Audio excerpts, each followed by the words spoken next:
சற்று முன் கிடைக்கப்பெற்ற மிக மிக முக்கியமான செய்தி ஒன்று வெளியாகியிருக்கு.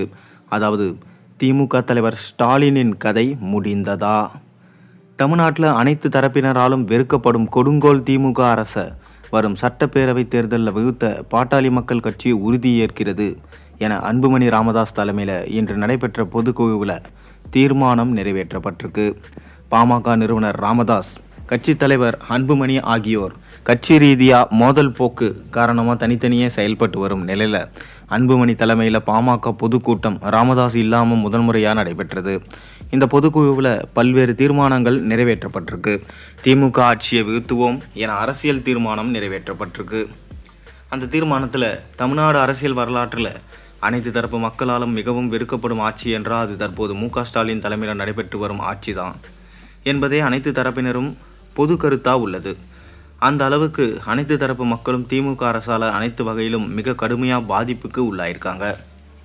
மேலும் திமுக ஆட்சிக்கு வந்த பிறகு வீட்டு வரி முதல்ல 175% வரையிலும், அதன் பின்பு ஆண்டுதோறும் 6% வரையிலும் உயர்த்தப்பட்டு வருகிறது. குடிநீர் வரிகள் அளவே இல்லாமல் அதிகரிக்கப்படுது. மின்சார கட்டணம் கடந்த 3 ஆண்டுகளில் 45,000 கோடி அளவுக்கு உயர்த்தப்பட்டிருக்கு. ஆட்சி பொறுப்பேற்ற பிறகு பால் விலையை குறைத்தது போன்று நாடகமாடிய திமுக அரசு மக்களால் அதிகம் பயன்படுத்தப்படும் பால் வகைகள் அனைத்தின் உற்பத்தியும் குறைத்துவிட்டு அதிக விலை கொண்ட பால் வகைகளை அறிமுகம் செய்து அவற்றை தான் மக்கள் வாங்கியாக வேண்டும் என்ற கட்டாயத்தை ஏற்படுத்தியிருக்கு. அரிசி, காய்கறி தொடங்கி அனைத்து வகையான அத்தியாவசிய பொருட்கள் விலைகளும் கண்மூடித்தனமாக உயர்த்தப்பட்டிருக்கு.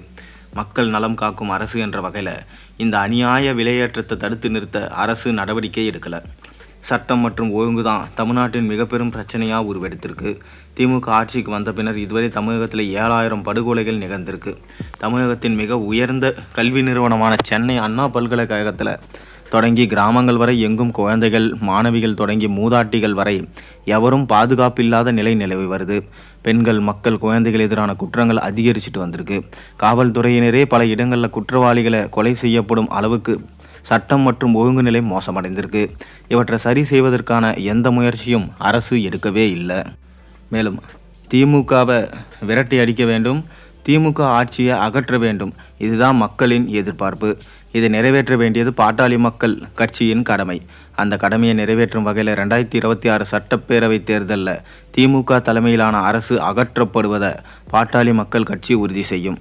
அதற்கான திண்ணை பரப்புரை, சமூக ஊடக பரப்புரை, மக்கள் சந்திப்பு இயக்கங்கள், போராட்டங்கள் உள்ளிட்ட அனைத்து வழிகளிலும் கடுமையாக பாடுபடுவதற்கு பாமக பொதுக்குழு கூட்டம் உறுதியேற்றுக் கொள்கிறது என தீர்மானம் நிறைவேற்றியிருக்காரு. நீங்கள் இதை எப்படி பார்க்குறீங்க? மேலும் ஸ்டாலின் அவர்கள் இதால் என்ன செய்ய போகிறார்? உங்கள் கருத்துக்களை மறக்காமல் கீழே கமெண்ட்டில் சொல்லுங்கள்.